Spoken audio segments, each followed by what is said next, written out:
आजच्या भागात आपण पाहणार आहोत की मधू ही राघवच्या खोलीमध्ये येते. तेव्हा राघव आणि सिंधू एकमेकांना घास भरवत असल्याचे बघून मधूला मोठा धक्का बसतो. तेव्हा मधू टाळ्या वाजवत राघवला म्हणते, राघव, हे दृश्य ना खूप पाहण्यासारखे आहे. वा राघव, तुमच्यामुळे घरचे दिवसभर टेन्शनमध्ये आहे आणि तुम्हाला इथे रोमांस सुचतोय. आणि हे दृश्य जर घरच्यांनी बघितले ना तर घरचे काय म्हणतील. तेव्हा राघव म्हणतो, काही काम होते का मधू? तेव्हा मधू म्हणते, हो, पण तुझ्याकडे बघून ना मला आता वाटत नाही ते तुझ्यासाठी किती महत्त्वाचे असेल. आणि राघव, तू दिवसभर जेवला नाही म्हणून मी तुला जेवायला नेण्यासाठी आले होते. पण इथे तर तुमची वेगळीच पार्टी सुरू आहे आणि हे जर मला माहीत असते ना तर मी इथे कधीच आले नसते. आणि म्हणते, बरं का सिंधू, अखेर तूच जिंकली. तेव्हा सिंधू म्हणते, तुम्ही काय म्हणताय मला काहीच कळत नाही. तेव्हा मधू म्हणते, तुला पटकन काही कळते का सिंधू? तेव्हा सिंधू म्हणते, तुम्हाला नक्की काय म्हणायचं आहे? तुम्हाला एवढा त्रास का होतोय? आम्ही एकमेकांना भरवतोय हे आवडत नाही का तुम्हाला? आणि कोण जिंकले कोण हरले हे असे म्हणायला इथे काय युद्ध चालू आहे का? तेव्हा मधू म्हणते, सिंधू, मला तर तुझे कौतुक वाटते. आणि बोलते, कशीही सिच्युएशन जरी आली ना तर तू राघवला कंट्रोलमध्ये आणतेच सिंधू. तेव्हा आता नवऱ्याला टिपिकल वागायला शिकवले म्हणजे तुझा कॉन्फिडन्स तर अजून वाढला असेल. आणि राघवला म्हणते, राघव, हिने तुला काय खाऊ घातले रे की ज्यामुळे चिट्टी पाकुळी गुरु गुरु चालते? तेव्हा राघव म्हणतो, मधू, सिंधूला जर कुणी काही चुकीचे बोलले तर सिंधू त्याला उत्तर देणारच ना. तेव्हा मधू म्हणते, अरे राघव, तुला बाहेर ही काय बोलली विसरलास का तू? या मुलीने तुझ्यावर काहीही जादू तर केली नाही ना. तेव्हा राघव म्हणतो, मधू, मी सिंधूला जर माझ्या हाताने भरवले तर तुला काय वाईट वाटण्याचे कारण आहे त्यात? तेव्हा मला काहीही वाटत नाही, असे मधू राघवला म्हणते. तेव्हा सिंधू म्हणते, मधुताई, आम्ही दोघे एकमेकांना भरवत होतो, याचा तुम्हाला त्रास झाला हे सरळ सांगून टाका ना. तेव्हा मधू म्हणते, सिंधू, तू तुझे लिमिट क्रॉस करतेस. तेव्हा सिंधू म्हणते, लिमिट मी नाही, तुम्ही क्रॉस करताय. आणि तुम्ही दुसऱ्याच्या खोलीत नॉक न करता सरळ आतमध्ये कसे काय येता? तेव्हा राघव सिंधूला म्हणतो, सिंधू जाऊ दे.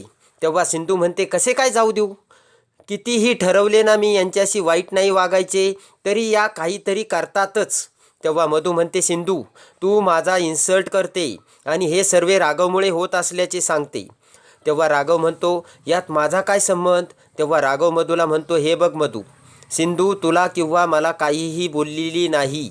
तेव्हा तू सिंधूला बोलून मग सिंधू जर तुला काही बोलली तर तू परत सिंधूची कंप्लेंट माझ्याकडे करतेस. ते ऐकून मधूला आणखी राग येतो आणि मधू म्हणते की बरोबर आहे राघव, आता सिंधू काहीही बोलली ना तुला तरी तुला आता ते बरोबरच वाटणार. आणि तेव्हा सिंधूमध्ये बोलू लागते. तर मधू म्हणते, जस्ट शट ऑफ सिंधू, काहीही बोलू नकोस, असे म्हणत मधू तेथून रागाने निघून जाते. त्यानंतर सिंधू म्हणते, राघव सर, मला तुम्हाला एक गोष्ट विचारायची. आजकाल तुम्ही माझ्यासारखे असे काय वागताय? तेव्हा राघव म्हणतो, म्हणजे काय म्हणायचे तुला? तेव्हा सिंधू म्हणते, आता तुम्ही जर घरच्यांसोबत असे भांडत राहिलात तर घरचे तुम्हाला माझ्यासारखे भांडखोर उद्धट गावातून आलेला असे म्हणायला लागतील. तेव्हा राघव म्हणतो, मी मधूला स्पष्टपणे उत्तर दिले म्हणून तू मला असे बोलतेस ना. तेव्हा सिंधू म्हणते, मी जर मधूबरोबर काही बोलले ना तरी त्यांना त्याचे काहीच वाटत नाही, पण तुम्ही जर तिला काही बोलले तर ते तिला अजिबात आवडत नाही. तेव्हा राघव म्हणतो की जाऊ दे सिंधू, आणि पाणी पिऊ लागतो. तेव्हा राघव ज्यावेळेस त्यांच्या गावात आला होता त्यावेळेस राघव काय म्हणाला हे सिंधू राघवला सांगू लागते आणि हात जोडून बोलते की नमस्कार, मी SP राघव रत्न पारखी. मी कोणावरही अन्याय होऊ देत नाही आणि माझी बायको देखील अशीच आहे. फरक फक्त इतकाच आहे की मी कुठलीही गोष्ट शांतपणे करतो आणि माझी बायको अख्खे घर डोक्यावर घेते. ते ऐकून राघव हा सिंधूच्या ॲक्टिंगवर हसू लागतो. तेव्हा सिंधू म्हणते, राघव रत्न पारखी, तुमच्या चेहऱ्यावर हसू आले ना हे बघूनच मला छान वाटले. त्यानंतर सिंधू बॅगमध्ये भरलेला आप्पांचा फोटो बाहेर काढत तो तिच्या छातीला कवटाळत सिंधूच्या डोळ्यात पाणी येऊ लागते. तेव्हा सिंधू म्हणते, काही नाही, मी आप्पांच्या दीर्घायुष्यासाठी प्रार्थना करते. आणि देव पण बघा ना किती निष्ठुर असतो, तो माझ्या आप्पांना खूप लवकर घेऊन गेला. तेव्हा राघव म्हणतो, सिंधू, आपल्या आयुष्यात ह्या ज्या घटना घडतात ना आणि त्या नात्यामुळे माणूस हा स्ट्रॉंग बनतो. आणि बोलतो की सिंधू, आता आठवले म्हणून मी तुला रायाची एक गोष्ट सांगतो. राया लहान असताना त्याचे वडील गेले, तेव्हा आत्या रायाला तिथे घेऊन आली. तेव्हा मोठ्या काकूचे हजबंड हे हयात होते.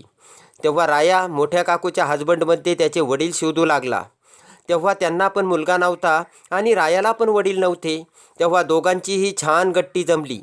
पण त्यानंतर काका हे जग सोडून गेले. पण ते गेल्यानंतर राया हा खूप खचून गेला. पण घरच्यांच्या पावरमुळे राया परत त्याच्या पायावर उभा राहून आज तो एक आर्मी ऑफिसर आहे, असे राघव सिंधूला सांगतो आणि बोलतो की सिंधू, तुझेच बघ ना, आप्पा गेल्यानंतर तू किती समजूतदार आणि स्ट्रॉंग बनलीस. तेव्हा आता स्ट्रॉंग होऊन एक दिवस तू नक्कीच डॉक्टर होशील.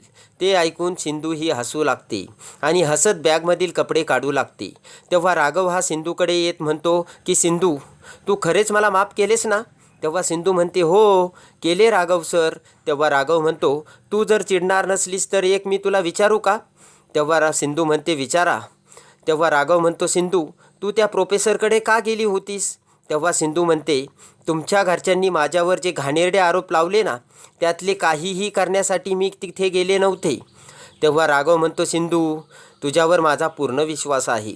तेव्हा सिंधू म्हणते मी त्या प्रोफेसरकडे गेले होते, पण त्यांच्याकडे जाऊन मी माझे जे काम होते त्याच्यामध्ये हरले. तेव्हा राघव म्हणतो काय झाले. तेव्हा सिंधू म्हणते यापुढे मला काहीही विचारू नका आणि वेळ आल्यावर मी आपोआप ते तुम्हाला सांगल. तेव्हा राघव म्हणतो सिंधू, जाऊ दे आता, बराच उशीर झालाय, मी तुझी बॅग आवरतोय, तू झोप, असे म्हणत राघव सिंधूची बॅग आवरू लागतो. त्यानंतर दुसऱ्या दिवशी रत्नपारख्यांच्या घरी एकादशीची मोठ्या पूजेची तयारी चालू असते. तेव्हा ऋषभ, राजश्री, रजनी पूजेची सर्व तयारी करत असतात. तेवढ्यात मधू तिथे येते. तेव्हा मधूला बघून काकू म्हणते, अगं राणी, बरं झाली आलीस. आणि काल जेवली का नाहीस तू. आणि राघवला जेवणासाठी बोलवायला गेली होतीस तेव्हा तू परत आलीच नाही. मी किती वाट बघितली तुझी. तेव्हा मधू म्हणते ठीक आहे काकू, तुम्ही काही काळजी करू नका. तेव्हा काकू म्हणते तुझ्या मनात काय चाललंय ना राणी, ते कळते ग मला. आणि त्या घरात तिच्या एवढी मोठी सून कोणीही होणार नाही. ते ऐकून ऋतुजा उठून उभा राहत म्हणते की बाकीच्यांना काय कळते, फक्त राणीला सगळे कळते. ते ऐकून काकू ऋतुजासमोर येऊन बोलते की काय म्हणालीस. तेव्हा ऋतुजा म्हणते की काही नाही, ती सिंधू खोलीतून अजून बाहेर नाही आली ना, तेव्हा मी बोलत होते. तेव्हा काकू म्हणते तू तुझे काम करून घे, सकाळी सकाळी माझ्यासमोर त्या पुरीचे नाव घेऊ नकोस. आणि मधूकडे येत काकू बोलते की राणी, काल तू राघवला जेवायला बोलवायला गेली होतीस तेव्हा तो तुला काय म्हणाला.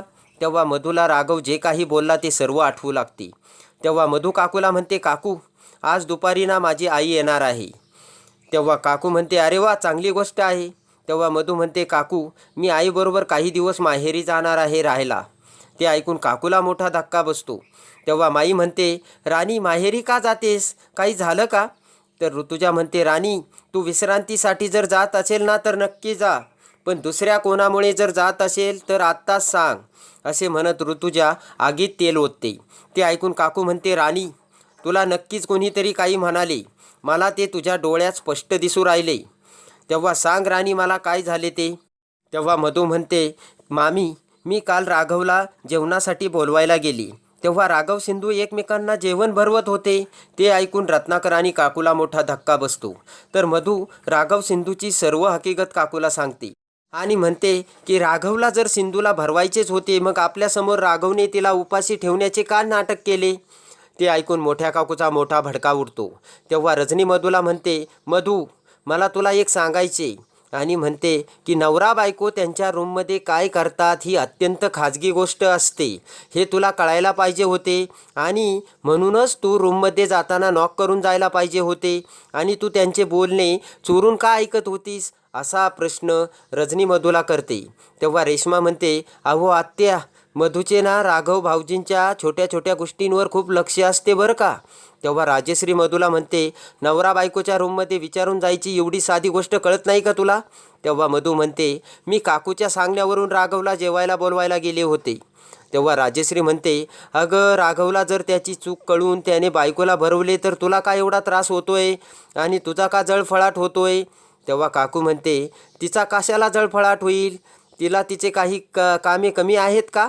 तेव्हा राघवकडून ही अपेक्षा नव्हती असे रत्नाकर काकूला सांगतो. आणि यात सर्व राघवची चूक असून आता ही पोरगी आपल्या डोक्यावर बसणार असे रत्नाकर काकूला म्हणू लागतो.